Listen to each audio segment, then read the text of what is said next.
दोस्तों, आपने तो सुना ही होगा जहर ही जहर को मारता है। आपने ये भी सुना होगा कि सांप के जहर से ही सांप के जहर की दवाई बनती है। क्या दवाई बनाते समय सांप के जहर में कुछ केमिकल मिलाकर दवाई बनती है, या एक जाति के सांप के काटने पर दूसरे जाति के सांप के जहर का इस्तेमाल इलाज में किया जाता है? आखिरकार कैसे बनती है सांप के जहर से सांप के जहर की दवाई, या इसके पीछे कोई और रहस्य छिपा है? तो चलिए आज हम आपको इस जहरीले सच से रूबरू कराते हैं।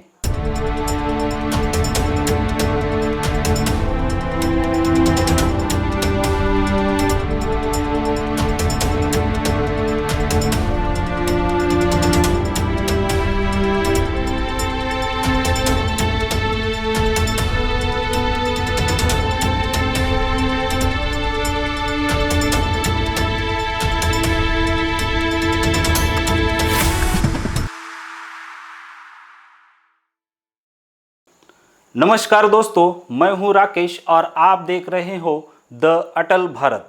अगर आप सांप के जहर से कैसे दवाई बनती है ये विस्तार से जानना चाहते हो तो आप ये वीडियो शुरुआत से लेकर अंत तक ध्यान से देखिए, तभी आपको पता चल जाएगा कि कैसे सांप के जहर की दवाई बनती है। दोस्तों, दुनिया में सांप के जहर की एकमात्र दवाई है, उसे एएसवी यानी कि एंटी स्नेक वेनम नाम से ही जाना जाता है। एंटी स्नेक वेनम दवाई के दो प्रकार होते हैं। पहला है मोनोवैलेंट एंटी स्नेक वेनम और दूसरा होता है polyvalent anti snake venom. Monovalent anti snake venom में सिर्फ एक जाति के सांप के जहर की ही दवाई बनाई जाती है, तो पॉलीवैलेंट एंटी स्नेक वेनम में एक से ज़्यादा जहरीले सांपों की एक ही दवाई बनाई जाती है। हमारे प्रिय देश भारत में पॉलीवैलेंट एंटी स्नेक वेनम प्रकार की दवाई बनाई जाती है। दोस्तों, हमारे देश में लगभग 300 प्रजाति के सांप पाए जाते हैं। उनमें से अधिकांश बगैर जहर के होते हैं, और जो जहरीले सांप पाए जाते हैं उनमें से भी बहुत कम ही सांप की प्रजातियां इतनी जहरीले हैं कि उसके काटने से इंसान की जान जा सकती है। भारत में पाए जाने वाले जहरीले सांपों के प्रजातियों में से मुख्य 4 प्रजातियां ही है जो जहरीली भी है और उनके जहर से इंसान के जान को खतरा हो सकता है।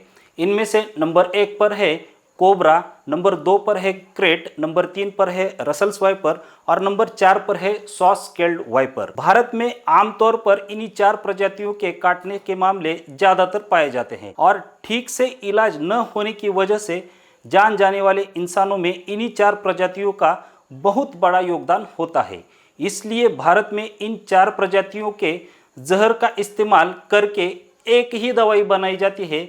ये दवाई यानी कि एएसवी सभी प्रकार के सरकारी अस्पतालों में और इसके अलावा बड़े निजी अस्पतालों में भी उपलब्ध होती है। ये दवाई सिर्फ डॉक्टर ही मरीज को दे सकते हैं, मरीज खुद से ये दवाई नहीं ले सकता। ये दवाई एएनएस सलाइन के जरिए सीधे खून में पहुंचाई जाती है, जिससे सांप के जहर को जड़ से खत्म किया जाता है। दोस्तों, यह सब ठीक है, लेकिन आपके मन में सवाल आ रहा होगा कि सांप के जहर से आखिरकार दवाई कैसे बनती है। हमारे देश में हपकिन नाम की निजी संस्था है जो सांप के जहर की दवाई बनाने का काम करती है। इसका हेड ऑफिस महाराष्ट्र मुंबई में है, तो इसकी शाखाएं पुणे, चेन्नई जैसे बड़े शहरों में है। बहुत साल पहले भेड़ का इस्तेमाल करके दवाई बनाई जाती थी, लेकिन भेड़ से बनाई गई दवाई का बहुत सारे मरीजों के ऊपर एलर्जिक रिएक्शन होने के मामले बहुत ज़्यादा थे। इसलिए अब भेड़ के बजाय ऊंचे नस्ल के घोड़ों का इस्तेमाल किया जाता है। अब आपके मन में ये सवाल आ रहा होगा कि घोड़े का इस्तेमाल करके ये दवाई कैसे बनाई जाती है। क्या है दोस्तों, सबसे पहले इस संस्था में जहरीले सांपों से जहर निकाला जाता है और उस जहर की बहुत छोटी सी मात्रा उन ऊंचे नस्ल के घोड़ों को खून में दी जाती है। इससे होता क्या है दोस्तों, जहर की मात्रा कम होने की वजह से घोड़ा मरता तो नहीं, लेकिन उसके खून में बहुत ज़्यादा एंटीबॉडीज बन जाती है। यह एंटीबॉडीज ही सांप के जहर को मारने का काम करती है, और इसी ज्यादा बनाई गई एंटीबॉडीज को घोड़े के खून में से अलग करके उसकी पाउडर बनाई जाती है, जिसे हम एएसवी कहते हैं। अब आपके मन में एक और सवाल आ रहा होगा कि घोड़े के खून में से ये एंटीबॉडीज कैसे बाहर निकाली जाती है।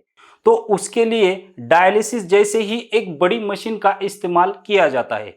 घोड़े के एक बड़ी रक्तवाहिनी में से खून निकाला जाता है और वह खून सीधे मशीन में जाता है। वहाँ पर खून में एंटीबॉडीज अलग होकर बाहर निकाली जाती है और बचा हुआ खून यानी कि शुद्ध खून घोड़े के दूसरी बड़ी रक्तवाहिनी से वापस घोड़े के शरीर में छोड़ा जाता है, जिससे एंटीबॉडीज तो बाहर निकल जाती है, साथ में घोड़े के जान को भी कोई खतरा नहीं होता है। निकाली गई एंटीबॉडीज को सुखाकर उसकी पाउडर बनाई जाती है और उसे सील बंद शीशी में बंद करके फ्रीज किया जाता है। ये फ्रीज की हुई दवाई ही ASV नाम से जानी जाती है।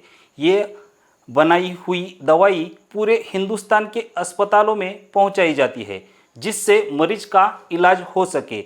अब आपको सांप के जहर की दवाई कैसे बनती है ये ठीक से समझ में आ ही गया होगा। ऐसे ही रोचक जानकारी के लिए आप हमारे चैनल को सब्सक्राइब करें और हमें सपोर्ट करें, ताकि ज़्यादा से ज़्यादा इन्फॉर्मेशन हम लोग आप तक पहुंचा सके। आपको हमारा ये वीडियो पसंद आया हो तो लाइक करना ना भूलें, और आपको कुछ सवाल हो तो कमेंट बॉक्स में आप हमसे पूछ सकते हैं। हम आपके सवालों का ज़्यादा से ज़्यादा जवाब देने की कोशिश करेंगे। धन्यवाद।